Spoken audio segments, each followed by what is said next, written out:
लोचनच का सुकावले आणि लोकचनच कोणाचे सुकावले, या दोन मुद्द्याचं चिंतन करायचं, शिवेला पूर्ण विराम द्यायचा. ऐका का महाराज, लोचन कोणाचे सुकावले, लोचन का सुकावले? एक सांगू का, परमात्म्याचं रूपच एवढं सुंदर आहे महाराज की परमात्म्याकडे पाहिल्याच्या नंतर परमात्म्याचे भक्त मोहामध्ये पडतात. एवढंच काय, परमात्म्याचे विरोधक मोहामध्ये पडतात. एवढंच नाही, पशु पक्षी सुद्धा मोहामध्ये पडतात. आणि परमात्म्याचं रूपच एवढं सुंदर आहे की परमात्मा स्वतःच्या स्वतः मोहामध्ये पडतो.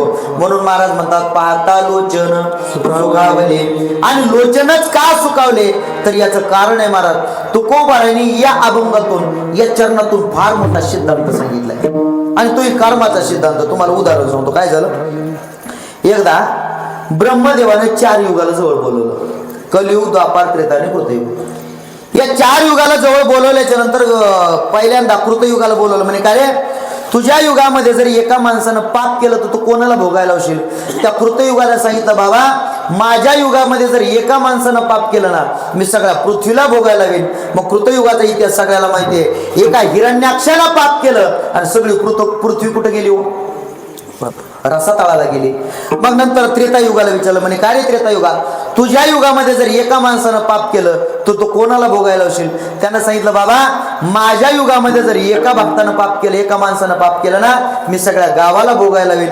मग त्रेतायुगाचा इतिहास सगळ्याला माहिती आहे. एका मंथरेनं पाप केलं आणि सगळ्या अयोध्या नगरीला काय झालं? भोगावं लागलं. त्याच्यानंतर द्वापाराला विचारलं. म्हणे काय रे द्वापारा, तुझ्या युगामध्ये जर एका माणसानं पाप केलं तू कोणाला भोगायला लावशील?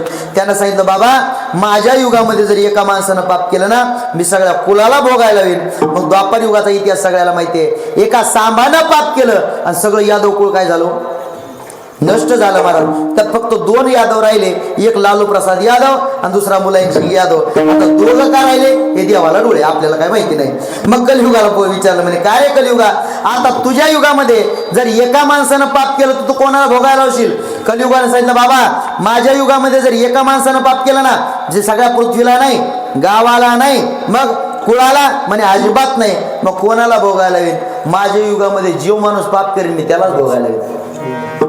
आणि मला तेच बरं आहे, नाही तर पाप केलं असतं एकाने भोगायला लागला असतं दुसऱ्याला.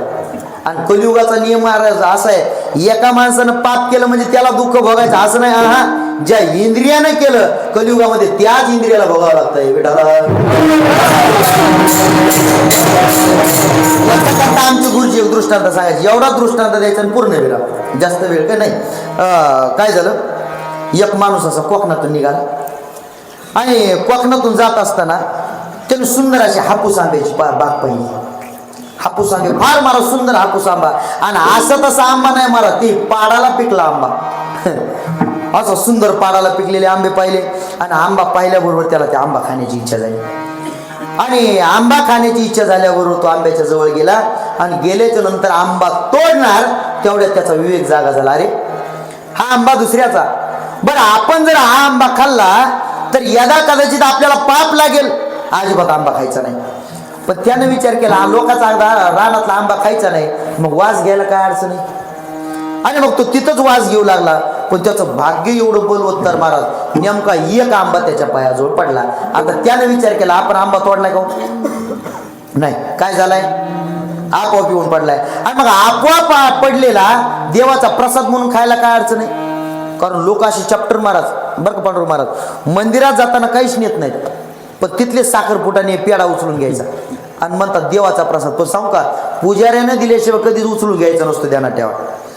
आणि मग आता त्यानं तो देवाचा प्रसाद म्हणून आंबा खाऊ लागला. पण दररोज कुणीतरी चोरून नेतं, मन नेमका शेताचा मालक राखणी करतात तेवढ्यात आला.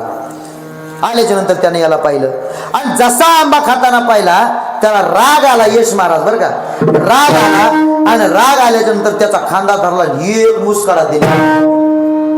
मुस्काडा दिल्याबरोबर तो रडायला लागला. आता खरं सांगा, आंबा पाहिला कोणी? डोळे. तुम्ही बोलत चला, झाला आपला. आंबा पाहिला कोणी? डोळ्याने. बरं, ज्या डोळ्याने आंबा पाहिला ते डोळे तिथपर्यंत आंब्यापर्यंत चालत गेलं का? हा, चालत कोण गेले?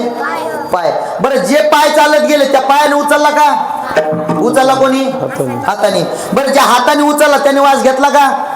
नाही. वास कोणी घेतला? नाकाने. बरं, ज्या नाकाने वास घेतला त्यांनी चावला का? चावला कोणी? बरं, ज्या दाताने चावला त्यांनी चव घेतली का? चव कोणी घेतली? जिभेने. बरं ज्या जिभेने चव घेतली त्या माणसाने त्याला धरलं का? नाही धरलं. कोणाला? खांद्याला. बरं ज्या खांद्याला धरलं त्याला तरी त्यानं मारलं का? नाही मारलं. कोणाला? हा गालाला. बरं ज्या गालाला मारलं, आता मारल्याच्या नंतर गालाला मारल्यावर गालानेच रडायला पाहिजे की नाही? हा मग रडलो कोण? डोळे. डोळे का रडले? कारण आंबा पाण्याचं पाप कोण केलं? डोळे. आंबा पाण्याचं पाप डोळ्यानं केलंय म्हणून रडावं सुद्धा डोळ्यालाच लागतंय. तसं आज देवाचं रूप पाण्याचं पुण्य डोळ्यानं केलंय म्हणून महाराज म्हणतात पाहता रुचन सुखा